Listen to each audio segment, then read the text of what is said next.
Assalamualaikum warahmatullahi wabarakatuh. Pada kesempatan kali ini, kami akan mempresentasikan materi kami yang berjudul Menyusun Rencana Sekolah dan Madrasah pada mata kuliah Manajemen Sekolah dan Madrasah yang diampu oleh Bapak Dr. Irwan Fathur Rahman, Sarjana Pendidikan Islam, Magister Pendidikan, yang disusun oleh kelompok 6, yaitu saya, Yuni Hasanah, NIM 19561047, dan rekan saya, Vika Yulandari, NIM 19561040. Pada kesempatan kali ini, kami akan menjelaskan tentang pengertian perencanaan pendidikan, ruang lingkup perencanaan pendidikan, karakteristik perencanaan pendidikan, serta perencanaan di sekolah dan madrasah. Materi perencanaan pendidikan. Pengertian perencanaan pendidikan. Menurut Ngalim Purwanto, mengatakan bahwa perencanaan adalah aktivitas memikirkan dan memilih rangkaian tindakan yang tertuju pada tercapainya maksud-maksud dan tujuan pendidikan. Sedangkan menurut Roger A. Kaufman, dalam Nanang Fatah, mengatakan bahwa perencanaan adalah proses penentuan tujuan dan sasaran yang hendak dicapai dan menetapkan jalan dan sumber yang diperlukan untuk mencapai tujuan itu seefisien dan seefektif mungkin. Menurut Newman dan Louis A. Allen mengatakan bahwa perencanaan adalah penentuan serangkaian tindakan untuk mencapai hasil yang diinginkan. Sedangkan menurut Yusuf Enoch mengatakan bahwa perencanaan pendidikan adalah suatu alat untuk mengatur sistem pendidikan, penyesuaiannya dengan kebutuhan dan aspirasi seseorang dan masyarakat. Sedangkan menurut CEBB mengatakan bahwa perencanaan pendidikan adalah suatu usaha untuk melihat ke masa depan dalam hal menentukan kebijaksanaan, prioritas, dan biaya pendidikan dengan mempertimbangkan kenyataan-kenyataan yang ada dalam bidang ekonomi, sosial, politik, dalam rangka pengembangan potensi sistem pendidikan nasional, memenuhi tuntutan dan kebutuhan bangsa dan peserta didik yang dilayani oleh sistem tersebut. Jadi, perencanaan pendidikan ialah suatu proses menentukan arah terlebih dahulu apa yang akan dikerjakan di masa depan. Menurut Manulang, yang pertama yaitu meramalkan pekerjaan yang dilakukan oleh seorang manajer dalam memperkirakan waktu yang akan datang. Yang kedua, menetapkan maksud dan tujuan kegiatan yang dilakukan untuk menentukan tujuan atau sasaran dari rencana yang direncanakan, serta mengacarakan programming. Kegiatan ini dilakukan untuk menetapkan urutan kegiatan yang diperlukan untuk mencapai tujuan atau sasaran. Selanjutnya yang keempat yaitu mengatur tata waktu atau schedule kegiatan dilakukan untuk menentukan urutan waktu yang tepat. Selanjutnya yaitu menyusun anggaran belanja atau budgeting. Yang keenam yaitu mengembangkan prosedur, menormalisasikan cara-cara pelaksanaan pekerjaan dengan tujuan agar pekerjaan dapat dilaksanakan dengan efektif dan efisien. Serta yang ketujuh yaitu menetapkan dan menafsirkan kebijaksanaan. Kegiatan ini dilakukan untuk menafsirkan kebijaksanaan guna menjamin keseragaman dan keselarasan. Selanjutnya yaitu tujuan dan manfaat perencanaan. Tujuan perencanaan menurut Husaini yaitu 1. Standar pengawasan, 2. Mengetahui kapan pelaksanaan dan selesainya suatu kegiatan, yang ketiga, mengetahui siapa saja yang terlibat, baik kualifikasinya maupun kualitasnya. Selanjutnya yang keempat yaitu mendapatkan kegiatan yang sistematis, termasuk biaya dan kualitas pekerjaan. Yang kelima, meminimalkan kegiatan-kegiatan yang tidak produktif dan menghemat biaya, tenaga, dan waktu. Yang keenam, memberikan gambaran yang menyeluruh mengenai kegiatan pekerjaan. Yang ketujuh, menyerasikan dan memadukan beberapa sub kegiatan. Kedelapan, mendeteksi hambatan kesulitan yang bakal ditemui. Dan yang kesembilan, mengarahkan pada pencapaian tujuan. Selanjutnya yaitu manfaat perencanaan. 1. Standar pelaksanaan dan pengawasan. 2. Pemilihan berbagai alternatif kegiatan. 3. Penyusunan skala prioritas, baik sasaran maupun kegiatan. Yang keempat, menghemat pemanfaatan sumber daya organisasi. Yang kelima, membantu manajer menyesuaikan diri dengan perubahan lingkungan. 6. Alat memudahkan dalam berkoordinasi dengan pihak yang terkait. Yang ketujuh, alat meminimalkan pekerjaan yang tidak pasti. Dan yang kedelapan, meningkatkan kinerja. Ruang lingkup perencanaan pendidikan. Yang pertama, perencanaan dari dimensi waktu, yaitu perencanaan jangka panjang. Yang B, perencanaan jangka menengah. Dan yang C, perencanaan jangka pendek. Selanjutnya yaitu perencanaan dari dimensi spasial. Yang pertama yaitu perencanaan nasional, perencanaan regional, dan perencanaan tata ruang. Yang ketiga, perencanaan dari dimensi tingkat teknis. Yang pertama, perencanaan makro, yang kedua perencanaan mikro, yang ketiga perencanaan sektoral, yang keempat perencanaan kawasan, dan yang kelima perencanaan proyek. Selanjutnya yaitu perencanaan dari dimensi jenis. Dimensi jenis yaitu 1. Perencanaan dari atas ke bawah atau top down planning. Yang kedua yaitu perencanaan dari bawah ke atas, bottom up planning. Dan yang C, perencanaan menyerong ke samping atau diagonal planning.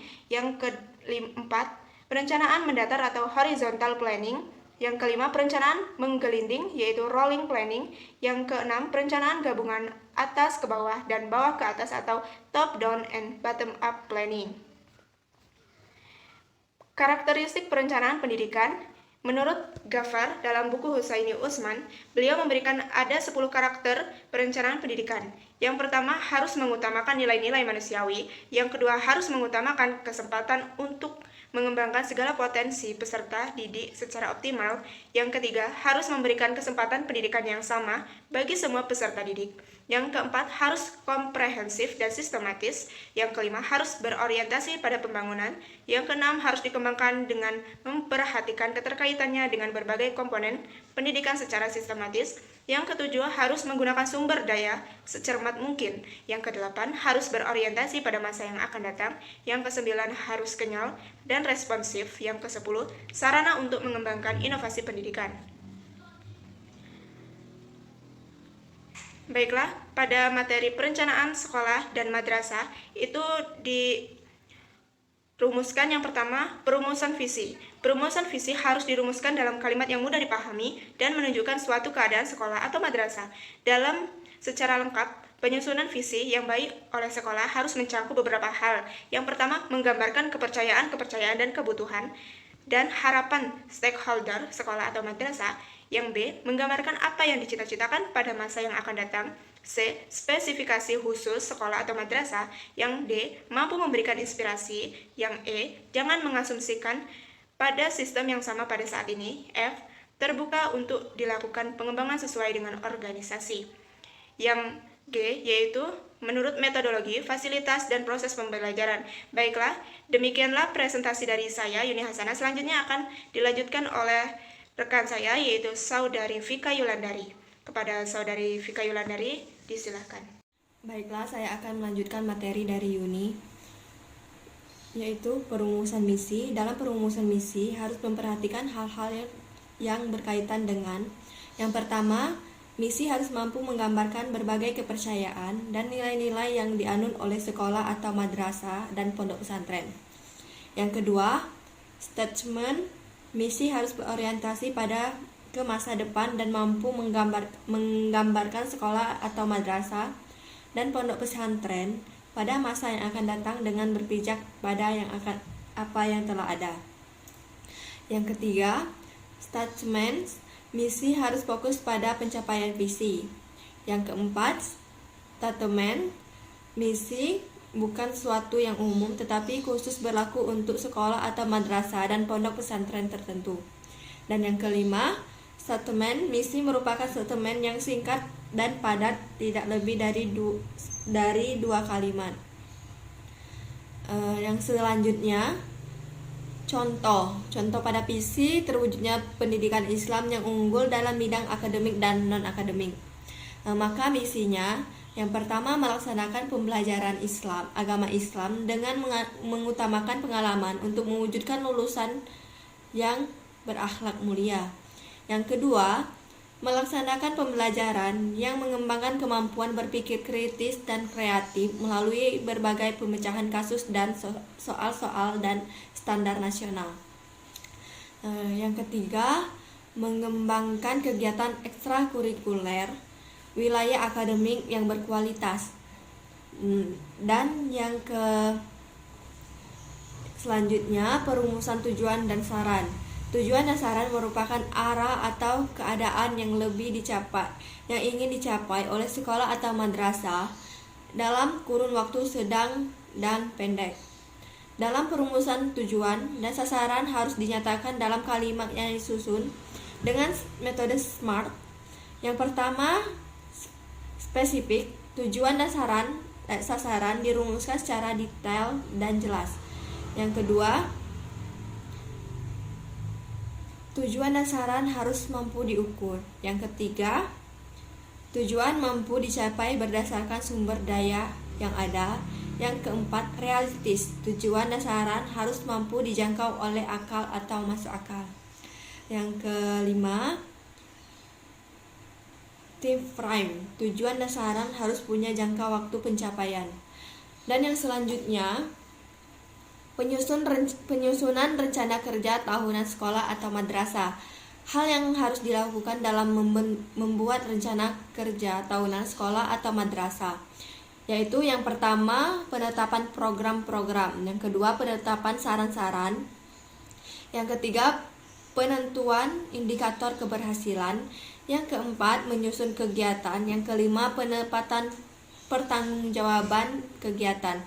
Yang keenam, penentuan jadwal kegiatan. Dan yang terakhir, penyusunan rencana anggaran, biaya dan pendanaan. Ada 3 hal penting dalam penyusunan rencana anggaran di sekolah atau madrasah. Yang pertama, target penerimaan atau pemasukan. Yang kedua, rencana pengeluaran. Yang ketiga, sumber dana lain, yaitu sisa dana periode sebelumnya yang menjadi saldo awal periode berjalan. Langkah-langkah dalam menyusun anggaran adalah sebagai berikut. Yang pertama, menginventarisasi rencana yang akan dilaksanakan. Yang kedua, menyusun rencana berdasarkan skala prioritas pelaksanaannya. Yang ketiga, menentukan program kerja dan rincian program. Yang keempat, menempatkan kebutuhan untuk pelaksanaan rincian program. Yang kelima, menghitung dana yang dibutuhkan. Yang keenam, menentukan sumber dana untuk membiayai rencana. Nah, kesimpulannya, perencanaan pendidikan ialah suatu proses menentukan arah terlebih dahulu apa yang akan dikerjakan di masa depan, ruang lingkup, perencanaan pendidikan, perencanaan dimensi waktu, perencanaan dimensi spesial, perencanaan dari dimensi spesial, perencanaan dari dimensi tingkatan teknis perencanaan, perencanaan dari dimensi jenis, karakteristik pendidikan harus mengutamakan nilai-nilai manusiawi, harus mengutamakan kesempatan untuk mengembangkan segala potensi peserta didik secara optimal, harus memberikan kesempatan pendidikan yang sama bagi semua peserta didik, harus komprehensif dan sistematis, harus berorientasi pada pembangunan, harus dikembangkan dengan memperhatikan ketertarikannya dengan berbagai komponen pendidikan secara sistematis, harus menggunakan sumber daya secermat mungkin, harus berorientasi pada masa yang akan datang, harus kenyal dan responsif terhadap kebutuhan yang berkembangnya di masyarakat, tidak statis tetapi dinamis. Saran untuk mengembangkan inovasi pendidikan, perencanaan di sekolah atau madrasah, penyusunan visi-visi, perumusan misi, perumusan tujuan dan sasaran, penyusunan rencana kerja tahunan sekolah atau madrasah. Nah, mungkin itu saja presentasi dari kami akhiri. Wabillahi taufiq wal hidayah. Wassalamualaikum warahmatullahi wabarakatuh.